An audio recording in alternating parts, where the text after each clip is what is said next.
इसकी कमर से ये मेजरमेंट टेप आपने साथ लेके जानी है बाजार में।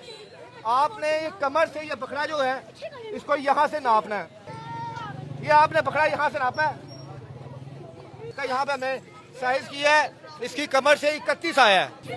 यहाँ से आपने शुरू की है, कितना है जी, 30 या 31 है। ये बकरा भी हिल रहा है, 31 लगा लें आप, चलें 31। इसकी कमर पे मैंने वजन नापा था, वो इसको आपने 2 दफा ज़रब देना है। इसकी जो लेंथ आई थी वो 30.5 या 31 आई थी, हम 30 कर लेते हैं। चलें, जो भी आंसर आया था 28,830 आया।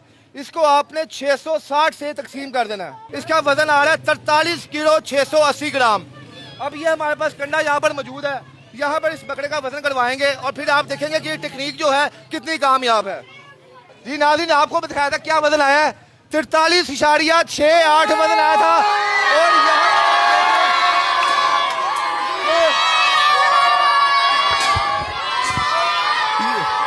यहाँ पर आप ये देख लें कि आप इस मेजरमेंट टेप से आप एक्यूरेट वजन कर सकते हैं।